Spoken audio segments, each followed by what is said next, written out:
Assalamualaikum warahmatullahi wabarakatuh. Pertama-tama saya mau mengucapkan terima kasih kepada ibu dosen dan teman-teman juga yang telah memberikan kesempatan pada kelompok kami dari kelompok 6. Kami akan mempresentasikan hasil telah jurnal kami yang berjudul Efek Sikap Konsumen pada Pembelian Hijau Analisis Jalur Meta Analitik. Kami dari kelompok 6 yang beranggotakan ada Tasyan Nadia, saya sendiri Jantan Laksmati Gumilar, dan ada Nurjaya. Lalu di sini latar belakang, di era kekhawatiran akan pemanasan global, perubahan iklim, penggunaan sumber daya alam yang berlebihan serta polusi udara dan air semakin meningkat, sehingga semakin banyak konsumen yang sadar akan kerusakan lingkungan yang mereka hadapi. Degradasi lingkungan ini telah memulai mengubah gaya hidup konsumen dan aktivitas bisnis yang mengarah pada munculnya pemasaran hijau.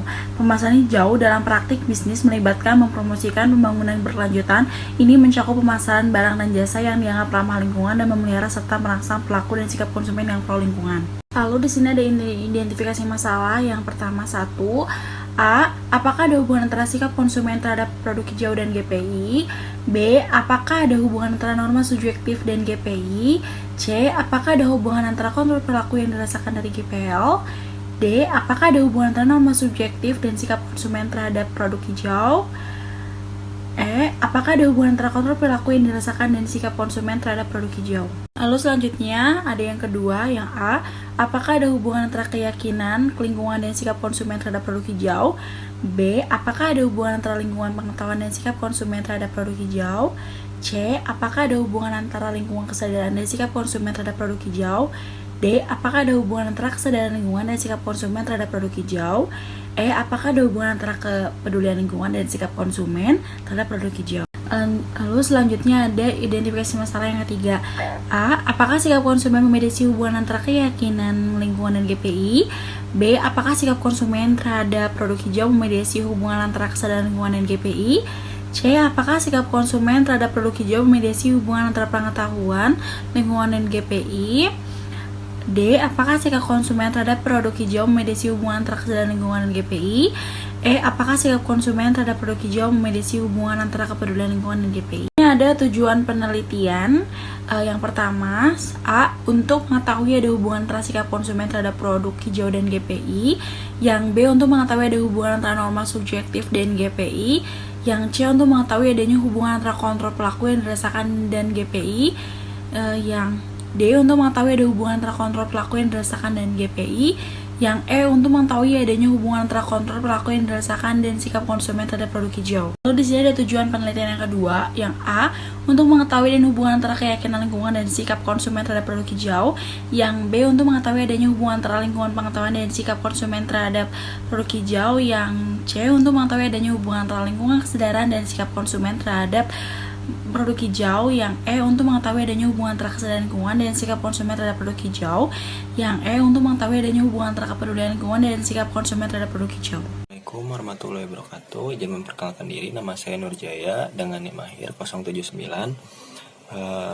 Di sini di slide 9 ada tujuan penelitian untuk yang ketiga, dan untuk poin A di sini ada untuk mengetahui sikap konsumen memediasi hubungan antara keyakinan lingkungan dan GPI.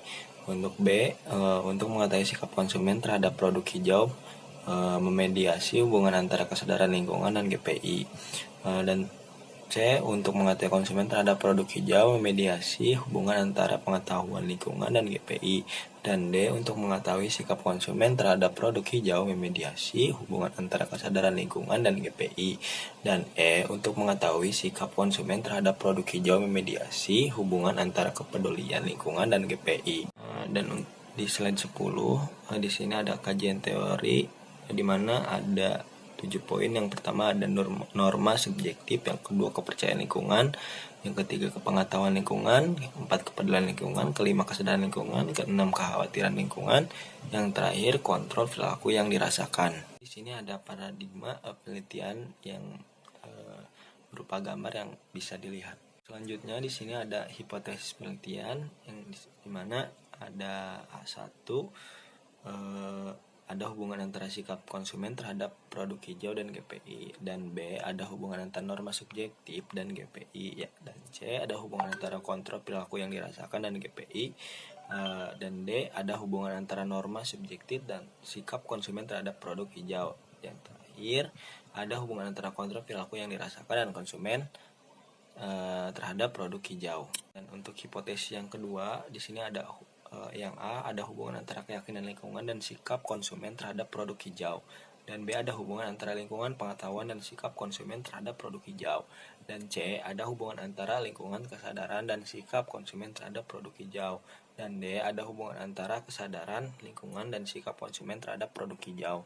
Dan E, ada hubungan antara kepedulian lingkungan dan sikap konsumen terhadap produk hijau. Dan selanjutnya ada hipotesis yang ketiga, yang A, sikap konsumen memediasi hubungan antara keyakinan lingkungan dan GPI.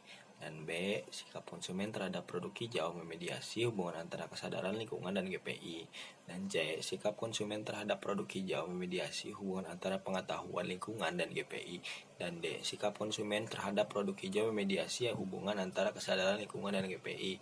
Dan E, sikap konsumen terhadap produk hijau memediasi hubungan antara kepedulian lingkungan dan GPI. Selanjutnya di sini ada metodologi penelitian. Yang pertama ada jenis penelitian. Di sini menggunakan metode penelitian kuantitatif. Dan untuk populasi dan sampelnya di sini dalam penelitian ini yaitu dari peserta 29 negara yang berbeda dengan jumlah peserta sebanyak 38,622 peserta. Yang berarti di sini 90 sampel, N sama dengan 38.622. Dan untuk teknik pengumpulan datanya di sini, dalam penelitian ini pengumpulan data yang dilakukan peneliti dengan menggunakan survei. Dan untuk selanjutnya di sini ada hasil dan pembahasan. Yang pertama ada ringkasan studi termasuk dalam pemodelan persamaan struktural meta analitik yang bisa dilihat dari gambar itu. Perkenalkan, nama saya Tasyana Diano Ajija dengan NIM akhir 072. Di sini saya akan menjelaskan tentang ringkasan studi termasuk dalam pemodelan persamaan struktural meta analitik.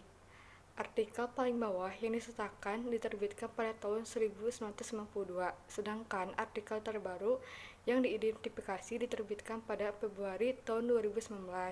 Studi ini terdiri dari peserta dari 29 negara yang berbeda, termasuk studi yang dilakukan di negara-negara barat atau K sama dengan 9, dan negara-negara non-barat K sama dengan 85. Selanjutnya saya akan menjelaskan tentang hasil uji penelitian. Pada tabel 2 menunjukkan asosiasi mate analisis untuk masing-masing konstruksi kerangka terintegrasi. Hasilnya menunjukkan bahwa semua korelasi tertimbang rata-rata berbeda secara signifikan dari 0 karena CI tidak termasuk 0. Selanjutnya saya akan menjelaskan tentang hasil uji penelitian tabel 3, di mana menampilkan temuan dari studi regresi WLS untuk menguji efek polarisasi konteks budaya bersama dengan moderator metodologis. Selanjutnya saya akan menjelaskan hasil uji penelitian pada tabel keempat. Berdasarkan rata-rata ukuran sampel rata-rata tertimbang, temuan meta-analisis ditempatkan ke dalam matriks korelasi yang bertindak sebagai dasar untuk analisis jalur berikut.